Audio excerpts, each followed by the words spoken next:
امریکی صدر Joe Biden نے کہا ہے کہ پاکستان دنیا کی خطرناک ترین اقوام میں سے ہے اور اس کا جوہری پروگرام بھی بے ترتیب ہے۔ جو بائیڈن کی اس بات کو مد نظر رکھتے ہیں اور حقائق کے ساتھ جاننے کی کوشش کرتے ہیں کہ خطرناک اور ظالم کون اور کس کے نیوکلیئر ویپنز بے ترتیب ہیں۔ جو بائیڈن نے اگر اچھی طرح اپنی زبان کو سیکھا ہوتا تو شاید آج انہیں موسٹ ڈینجرس لفظ کا مطلب سمجھ میں ہوتا۔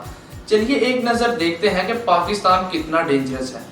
کوئی شک نہیں کہ پاکستان نے اپنے دفاع کے لیے بہت کچھ جمع کر رکھا ہے، مگر امریکہ کی طرح کبھی کسی پر ظلم نہیں کیا۔ 6 اگست 1945 اور 9 اگست 1945 میں ہیروشیما اور ناگاساکی پر 2 ایٹم بم پاکستان نے گرائے تھے یا امریکہ نے۔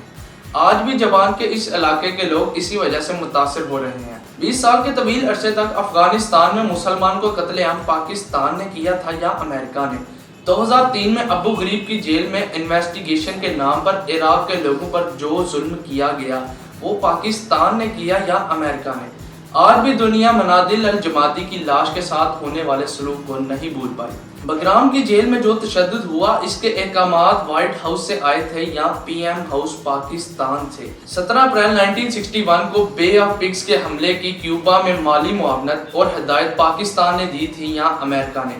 2004 سے 2017 تک پاکستان میں 409 ڈرون حملے ہوئے اور جس میں 2533 پاکستانی فوجیوں سمیت 3096 لوگوں نے جان کی بازی ہار دی۔ کیا یہ ڈرون حملے پاکستان نے کیے یا امریکہ نے؟ یقیناً اس کے پیچھے نام نہاد انسانی حقوق کا علمبردار امریکہ تھا، جس نے سرعام انسانیت کا قتل کیا، لیکن پھر بھی بہت ہی ڈٹائی کے ساتھ دوسری اقوام پر انگلی اٹھاتا ہے اور انہیں خطرناک ہونے کا سرٹیفکیٹ دیتا ہے۔ اب آتے ہیں جو بائیڈن کے بیان کے دوسرے حصے کی طرف۔ پاکستان کا جوہری پروگرام بے قاعدہ ہے۔ سب سے پہلی بات تو یہ ہے کہ پاکستان کے ایٹمی پروگرام کی حفاظت پاک فوج اور خفیہ ایجنسیز کرتی ہیں۔ یہ وہی پاکستان آرمی ہے جسے گلوبل فائر پاور نے سالانہ ریویو 2022 میں 142 ممالک میں سے طاقت کے لحاظ سے 9واں نمبر دیا اور یہ دنیا کی 6ٹھی بڑی فوج ہے۔ یہ وہی پاک فوج ہے جس پہ گلف ممالک اتنا اعتماد کرتے ہیں کہ فیفا کپ کی سیکیورٹی کا چارج پاک فوج کو دے دیا، اور جہاں بات آ جائے ISI کی تو وہاں بات ہی ختم ہو جاتی ہے۔ ISI کا شمار دنیا کی بہترین خفیہ ایجنسیز میں ہوتا ہے، اور اب اگر کوئی کہے کہ ان کی نگرانی میں پاکستان کا ایٹمی پروگرام بے قاعدہ ہے تو پہلی فرصت میں اسے ڈاکٹر سے معائنہ کروانا چاہیے۔ اب تھوڑی سی جھلک امریکہ کی ایٹمی پروگرام کی طرف ڈالتے ہیں۔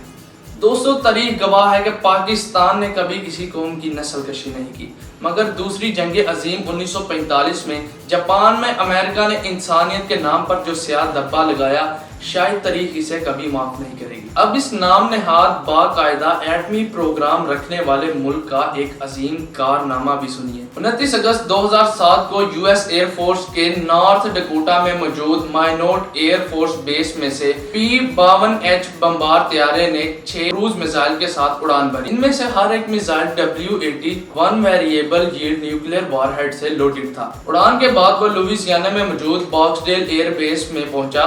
اس جوہری وار ہیڈ والے میزائلوں کے لاپتہ ہونے کی اطلاع تک نہ دی گئی اور یہ وار ہیڈ 36 گھنٹے تک بغیر کسی احتیاطی تدابیر کے رہے۔ اب امریکہ سے سوال یہ ہے کہ کیا نیوکلیئر ویپنز کو اس طرح باقاعدہ رکھا جاتا ہے؟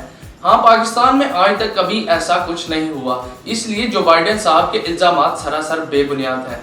کسی بھی قوم کی سلامتی کے اوپر انگلی اٹھانے سے پہلے ایک نظر اپنی کوتاہیوں پر بھی ڈال دینی چاہیے۔ مگر اس سب میں افسوس کی بات یہ ہے کہ جو بائیڈن کے اس بیان پر پاکستانی وزیر خارجہ بلاول بھٹو زرداری نے کہا ہے کہ یہ ایک غلط فہمی ہوئی ہے، اور اس طرح کی غلط فہمی تب ہوتی ہے جب آپس کے تعلقات کم ہوتے ہیں، یعنی کہ وہ نادانستہ طور پر اس سب کے باوجود بھی امریکہ سے تعلقات بڑھانا چاہ رہے ہیں۔ خیر، اس نام نہاد کہلائی جانے والی سپر پاور امریکہ کے پریزیڈنٹ جو بائیڈن نے ملک کی سلامتی کو نشانہ بنایا ہے، جو کسی صورت بھی قابل قبول نہیں۔ آپ کو کیا لگتا ہے کہ پاکستان خطرناک ترین ملک ہے یا امریکہ؟ اور کس ملک کا جوہری پروگرام باقاعدہ ہے اور کس ملک کا جوہری پروگرام بے قاعدہ ہے؟ اپنی رائے کا اظہار کمنٹ سیکشن میں ضرور کیجیے گا۔ آپ سے ملاقات ہوگی انشاءاللہ اگلی ویڈیو میں۔ اللہ حافظ۔